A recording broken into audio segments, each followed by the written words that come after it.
Rapat Dewan Gubernur Bank Indonesia pada 21 hingga 22 September 2022 memutuskan untuk menaikkan BI 7-day reverse repo rate sebesar 50 basis poin menjadi 4,25%, suku bunga deposit facility sebesar 50 basis poin menjadi 3,50%, dan suku bunga lending facility sebesar 50 basis poin menjadi 5%.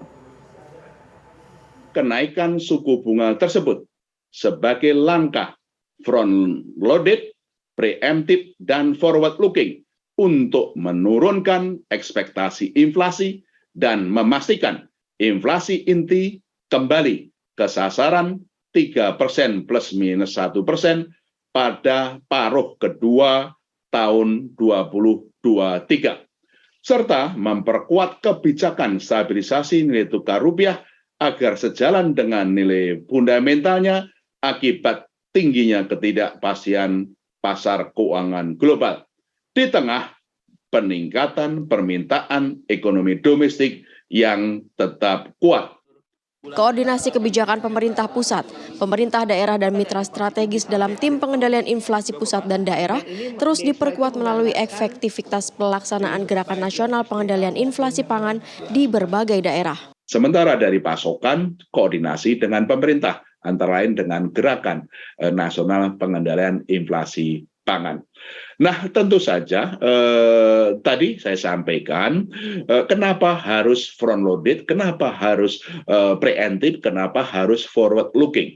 Karena dampak dari kebijakan moneter, khususnya kebijakan suku bunga terhadap inflasi itu perlu waktu, kurang lebih sekitar 4 kuartal.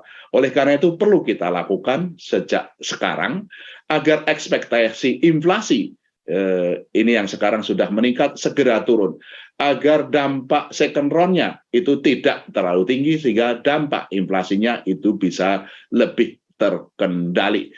Itu langkah kenapa kita lakukan keputusan kenaikan suku bunga 50 basis point. Sinergi kebijakan antara Bank Indonesia dengan kebijakan fiskal pemerintah dan Komite Stabilitas Sistem Keuangan terus diperkuat dalam rangka menjaga stabilitas makroekonomi dan sistem keuangan, serta mendorong kredit pembiayaan kepada dunia usaha pada sektor-sektor prioritas untuk mendukung pertumbuhan ekonomi, ekspor, serta inklusi ekonomi dan keuangan. Dari sisi eksternal, Bank Indonesia terus memperkuat kerjasama internasional dengan Bank Sentral dan otoritas negara mitra lainnya, fasilitasi penyelenggaraan promosi investasi dan perdagangan di sektor prioritas bekerja sama dengan instansi terkait.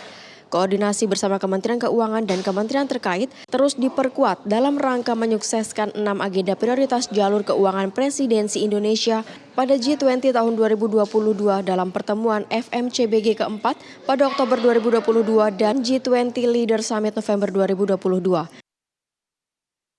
Dari Jakarta, TV One mengabarkan. Oleh Bapak Gubernur Bank Indonesia,